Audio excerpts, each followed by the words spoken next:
Welcome back. You're watching The Gavel. As the budget defense enters its last days, the various committees of the National Assembly are trying to meet up. When the Minister of Environment appeared for his budget defense before the National Assembly Joint Committee on Environment and Climate Change, expectedly, the Ogoni cleanup was the main thrust of the conversation. Also, following the disagreement between the federal government and the Academic Staff Union of Universities, ASU, on the Integrated Payroll and Personnel Information System, IPPIS, the head of service of the Federation during her budget defense before the House of Representatives Committee on Public Affairs gave exact figures of the number of public officials who have been captured in the IPPIS. And also, the Minister of Mines and Steel revealed during his budget defense that the Ajaokuta Steel Company would start production before the end of the current administration. Here are the details.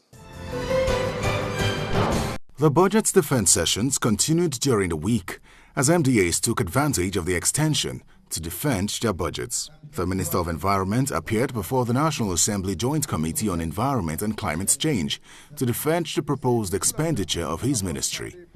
During the exercise, the Minister of Environment, Dr. Mahmoud Abubakar, highlighted the ministry's 2019 budget performance and specifically listed some of the achievements of the ministry, to include the Ogoni land cleanup. But the senator representing Rivers East, Senator George Sekibo, was not pleased with this assertion by the minister.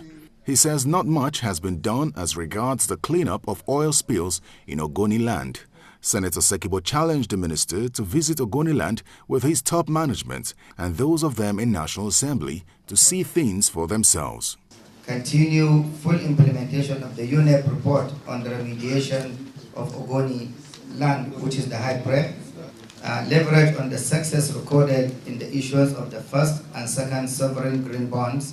Increased effort to resuscitate Lake Chad through collaboration with relevant stakeholders. Streamlining waste-to-wealth programs, strengthening and enforcing regulatory functions, increased effort to reclaim the desert through a new and improved GGW strategy. Ogoni land cleanup.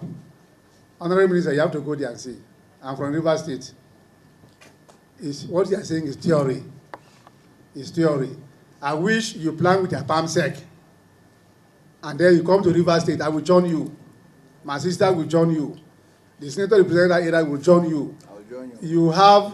You have 21 contractors. They've done nothing. They've done nothing.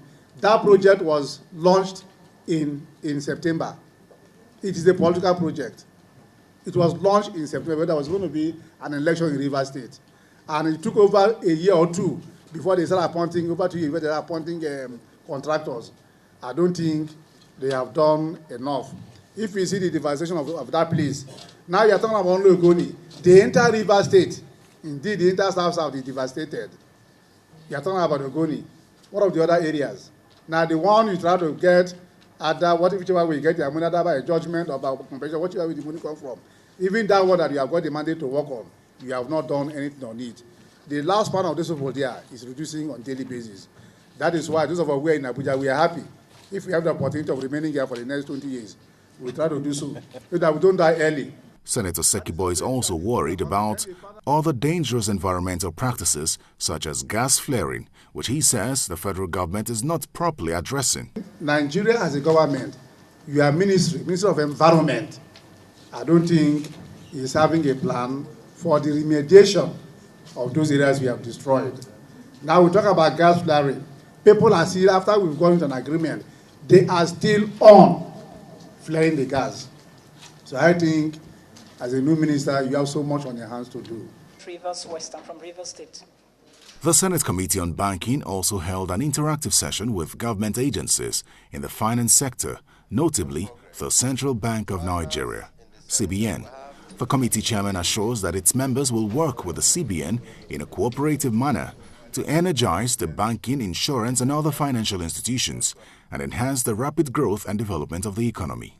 The interactive session is therefore an opportunity for us to rub minds on the mandate of the CBN, its activities, challenges, and the pathway to the future. I assure you of the committee's unwavering support to the Central Bank of Nigeria and its determination to stabilize the Nigerian economy as well as the implementation of its social investment programs across the country. The 9th National Assembly is determined to return the country to the January-December budget cycle. On Monday, the 28th of October, the acting head of service of the Federation defended her budget before the House Committee on Public Service Matters.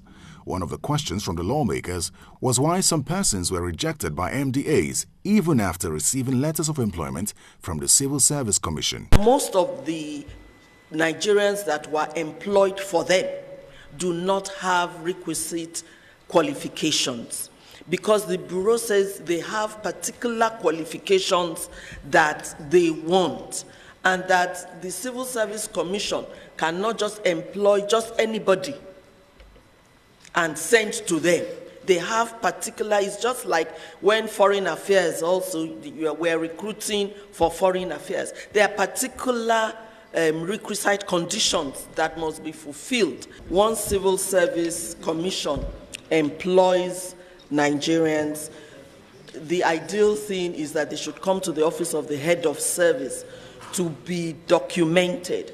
Then it is from the office of the head of service that they will now be sent to their various MDAs. She gave definite figures of public servants who have been captured in the Integrated Payroll and Personnel Information Systems, IPPIS. The core civil service, we have 77,651. And then in the public service, we have 368,351 that have enrolled on the IPPIS. President Muhammadu Buhari had given a directive to stop the salaries of public employees who were not enrolled by the 31st of October. We'll call on you to update us. The Minister of Mines and Steel and that of State also appeared before the House Committee on Steel. He had this to say concerning the Ajaokuta Steel Company. We are going ahead with Ajaokuta, and by the grace of God, Ajaokuta will produce steel before the end of this tenure. This time, we are going government to government. So, it's the government of Russia that is helping Nigeria to complete Ajaokuta.